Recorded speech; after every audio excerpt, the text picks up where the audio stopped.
जय संविधान, जय भीम, महात्मा गांधी की जय, गोडसे मुर्दाबाद। क्या इस बात में दम है कि ज्ञानेश कुमार गुप्ता अपने पद से हटाए जाने वाले हैं और कुछ दिन बाद आपको ये सुनाई पड़ सकता है कि मुख्य चुनाव आयुक्त ज्ञानेश कुमार गुप्ता स्वास्थ्य खराब होने की वजह से अपने पद को छोड़ रहे हैं। अब ये मार्केट के अंदर अफवाहें क्यों उड़ रही हैं? इस प्रकार की बातें मार्केट के अंदर क्यों हो रही हैं? क्योंकि आपने देखा कि जो बाकी दोनों चुनाव आयुक्त हैं, उनमें से एक चुनाव आयुक्त ने जिस प्रकार का स्टेटमेंट दिया है और जिस प्रकार का वक्तव्य दिया है, उससे इस बात का संकेत मिलता है कि ज्ञानेश कुमार गुप्ता जी अब जल्दी ही अपने पद को छोड़ने वाले हैं। अब सवाल उठता है कि ज्ञानेश कुमार गुप्ता जो इतनी निष्ठा से मोदी जी की मदद कर रहे हैं, भारतीय जनता पार्टी की मदद कर रहे हैं, भारतीय जनता पार्टी को जिताने के लिए जिस प्रकार से निष्पक्षता को उन्होंने ताक पे रख दिया है, इसके बावजूद ऐसी परिस्थिति क्यों बन रही है कि ये अफवाहें मार्केट में उड़ रही हैं कि ज्ञानेश कुमार गुप्ता पद मुक्त होना चाहते हैं या उन्हें पद मुक्त किया जाएगा और उन्हें उनके पद से हटा दिया जाएगा। ऐसी अफवाहें क्यों उड़ रही हैं?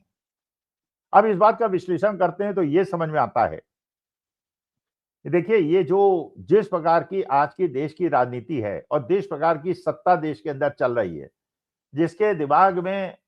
लोकतंत्र और संविधान के लिए बहुत ज्यादा निष्ठा नहीं है और एक प्रकार की वही तानाशाही प्रवृत्ति है जो तानाशाही देशों में आपको देखने को मिलती है, तो वो किसी भी व्यक्ति को तब तक सहन करते हैं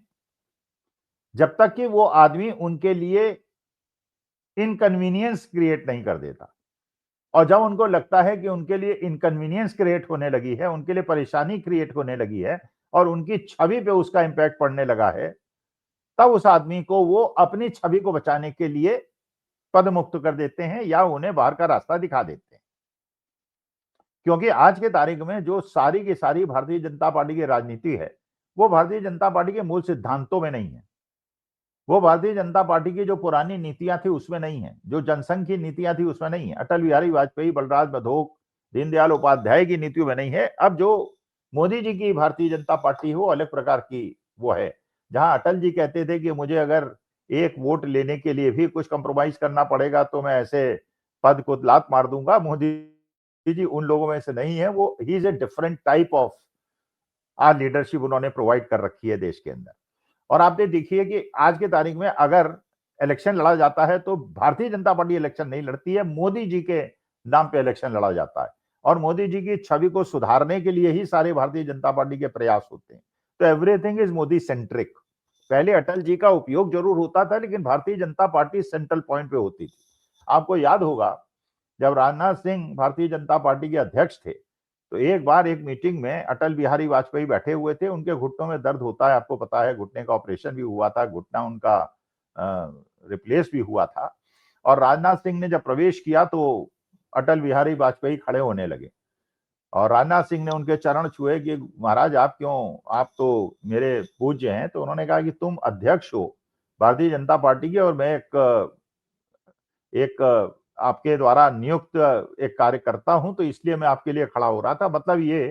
कि जो अध्यक्ष है पार्टी का, लेकिन आज की तारीख में जेपी नड्डा साहब का आप हाल जानते हैं, अध्यक्ष जरूर हैं लेकिन अध्यक्षता के नाम पर वो एक केवल एक पपेट हैं और अमित शाह साहब और मोदी जी गुजरात लॉबी जो चाहती है उन्हें करना पड़ता है। तो मोदी जी की छवि आज की तारीख में बहुत ज्यादा इंपॉर्टेंट है और आपने देखा, आपने कई उदाहरण आपके सामने आए। पहला उदाहरण आपके सामने आया हमारे देश के जो उपराष्ट्रपति थे, जो राज्यसभा के सभापति थे और बहुत बड़ा हमारे यहाँ तो सेकंड नंबर पे अगर सिटीजन देखा जाए तो वो धनखड़ साहब थे, जगदीप धनखड़ साहब थे। और ये भी आपको पता है कि जगदीप धनखड़ साहब ने किस प्रकार से भारतीय जनता पार्टी को उपकृत करने के लिए किस प्रकार से विपक्ष को ट्रीट किया और किस प्रकार से भारतीय जनता पार्टी को फायदा पहुंचाने का प्रयास किया। लेकिन उनके जो हाव भाव थे उससे यह बात बिल्कुल क्लियर हो गई कि मोदी जी को और भारतीय जनता पार्टी को बहुत ज्यादा इनकन्वीनियंस झेलनी पड़ी क्योंकि उन्होंने अति कर दी थी। और यह भी बात बिल्कुल सही है कि अगर धनखड़ साहब का पास्ट हिस्ट्री को देखा जाए तो वो कांग्रेस से भी जीते थे, वो देवीलाल जी के साथ भी रहे थे। मतलब वो ओरिजिनल जनसंघ और भारतीय जनता पार्टी के व्यक्ति नहीं थे। उनका जो किसानी का बैकग्राउंड था और कांग्रेस का बैकग्राउंड था और इंडियन नेशनल लोक दल का बैकग्राउंड था, उस बैकग्राउंड से वो भारतीय जनता पार्टी में आए थे और इस वजह से सारे प्रयास करने के बावजूद जिस प्रकार से उपराष्ट्रपति जैसे उच्च पद से उनको हटा दिया गया था, केवल इसलिए कि धनखड़ साहब का वजह से मोदी जी की छवि पे बुरा असर पड़ रहा था और अंतर्राष्ट्रीय छवि पे बुरा असर पड़ रहा था। तो एक बार आपने देखा कि किस प्रकार से एक पत्र मिला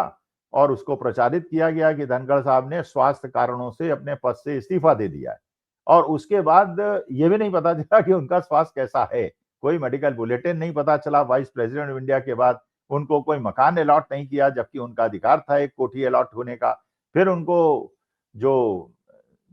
चौधरी देवीलाल के पौत्र हैं अभय सिंह चौटाला, उन्होंने अपने फार्म हाउस में रहने का उन्हें मौका दिया और वहां जाके वो शिफ्ट हो गए। लेकिन उसके बाद वो बिल्कुल नदारद हो गए, कहीं भी दृश्य पटल पे वो दिखाई नहीं पड़े। आरएसएस के मंच पर जो दिखाई पड़े वहां पे जाके उन्होंने बातें की, कुछ ऐसी बातें की जिससे संकेत मिला कि वो उनकी गिला शिकवा खत्म हो गया। कहीं कहीं ये संकेत मिला कि उन्होंने कुछ चीजें अपने दिल में दबा कर रखी हुई हैं जिसे बाद में कभी भी मौका मिलते ही वो कहेंगे। लेकिन ये बात आज तक नहीं पता चली, जो आदमी इतना ज्यादा बीमार था कि उपराष्ट्रपति पद जैसे को उन्होंने छोड़ दिया और आज के तक उनका स्वास्थ्य इतना अच्छा है, कोई परेशानी की बात नहीं है, हर जगह मूव कर रहे हैं, हर जगह वो जा आ रहे हैं। तो इसका मतलब ये था कि धनखड़ साहब को केवल इसलिए हटाया गया था कि वो प्रधानमंत्री के लिए इनकन्वीनियंट बन गए थे। अब इसी प्रकार से जो 3-4 दिन से बहुत ज्यादा चर्चा चल रही है, एक व्यक्ति जो बहुत ज्यादा चर्चा में था और जो एक प्रकार से मोदी जी का बायां हाथ था और पूरी मोदी जी को छवि को बनाने के लिए और उनको चर्चा में रखने के लिए और गोदी मीडिया पे नियंत्रण रखने के लिए जिसको सबसे ज्यादा उपयोग में लाया गया था, हिरेन जोशी, उसके बारे में भी ये बातें उठी। शीतल पी सिंह साहब ने उसके बारे में रहस्य उद्घाटन किया, फिर सारे यूट्यूबर्स ने उस पर बात की है। दूसरी बात है कि गोदी मीडिया ने उस पर कोई बात नहीं की। और ये भी फिर नवनीत सहगल साहब का जिस प्रकार से रिजिग्नेशन हुआ, फिर एक लॉ कमीशन के जैन साहब का जिस प्रकार से मकान खाली कराया उनका रिजिग्नेशन हुआ, और हिरेन जोशी साहब बाद में पता चला कि हिरेन जोशी साहब फिर दोबारा आ गए अपने पद पे और कार्य देखने लगे। क्योंकि ये भी एक बहुत बड़ा इशू है कि अगर ये सारी चर्चा हर जगह होने लगेगी कि हिरेन जोशी को हटा दिया गया तो प्रश्न चिन्ह चलते रहेंगे, क्लैरिफिकेशन देना पड़ेगा। क्लैरिफिकेशन सरकार देना नहीं चाहती, इसलिए हिरेन जोशी साहब को, लेकिन कब तक वो रहेंगे, कब हटा दिए जाएंगे, इसके बारे में। और दूसरे भी व्यक्ति जिनका नाम उनके स्थान पे चल रहा है वो भी गुजरात के रहने वाले एक शाह साहब हैं। तो इसलिए हिरेन जोशी का हटाया जाना, नवनीत सहगल का हटाया जाना, लॉ कमीशन के जैन साहब का हटाया जाना, जगदीप धनखड़ का हटाया जाना, वही परिस्थिति आज के तारीख में हो गई है ज्ञानेश कुमार गुप्ता जी की। ज्ञानेश कुमार गुप्ता जी, इसमें कोई डाउट नहीं है, धनखड़ साहब की तरह और हिरेन जोशी की तरह उन्होंने भारतीय जनता पार्टी और मोदी जी का फायदा पहुंचाने के लिए सारे प्रयास किए हैं। But he is becoming too inconvenient, और उनकी वजह से जो मोदी जी की छवि है जिसको बचाने के लिए भारतीय जनता पार्टी सारे प्रयास करती है, वो छवि पे दाग आने लगे।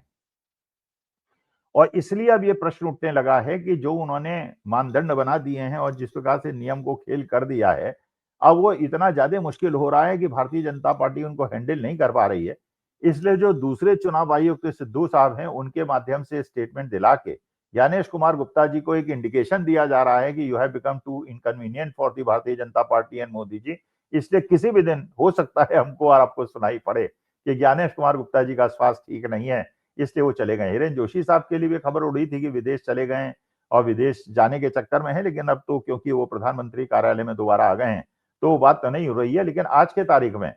ये बात बिल्कुल पक्की है कि जो भी आदमी अगर भारतीय जनता पार्टी के लिए बहुत ज्यादा समर्थन करने की कोशिश करेगा, लेकिन वो अगर इनकन्वीनियंट हो जाएगा और अगर भारतीय जनता पार्टी को लगेगा कि उसकी वजह से भारतीय जनता पार्टी की छवि में और मोदी जी की छवि में कोई कुप्रभाव पड़ रहा है, बाकी किसी को हटाने की प्रक्रिया तो यहाँ पे है नहीं भारतीय जनता पार्टी में। आपको याद होगा डॉक्टर मनमोहन सिंह के जमाने में आरोप लगते थे और मंत्री हटा दिए जाते थे, शिवराज पाटिल को भी हराया गया था और बाकी विलास राव देशमुख को भी हटाया गया था, बहुत सारे लोगों को हटाया गया था। लेकिन आपने देखा कि मोहनलाल धाकड़ को भी नहीं हटाया गया और उस डिप्टी चीफ मिनिस्टर को भी मध्य प्रदेश में नहीं हटाया गया जिसने आर्मी ऑफिसर के बारे में अभद्र टिप्पणी की थी। तो ब्रजभूषण शरण सिंह का भी पूरी तरह से साथ दिया गया। लेकिन उनको लगता है कि कोई आदमी छोटा मोटा इनकन्वीनियंस क्रिएट कर रहा है और उसको अगर हटा देंगे उससे लगेगा कि पीएमओ के अंदर कोई समस्या है तो वो उसको झेल पाएंगे तो वो झेल लेंगे। लेकिन जब उनको लगेगा कि स्थिति बहुत ज्यादा इनकन्वीनियंट होने लगी है और अब ये बहुत ही becoming too hot to handle, तो उसको हटा देंगे। तो मुझे लगता है कि शायद ही थोड़े दिनों में, जैसे धनखड़ साहब गए, जैसे कि आपके हिरेन जोशी साहब गए, उसी प्रकार से हमें आपको सुनने को मिल सकता है कि ज्ञानेश कुमार गुप्ता जी, जो आज के तारीख में बिल्कुल आकर्षण का केंद्र बन गए हैं विपक्ष का और पूरे विश्व के अंदर जिनका नाम चर्चा में है, वो भी अपने से चास खराब बता के पदमुक्त होना चाहेंगे। नमस्कार, धन्यवाद और प्रणाम।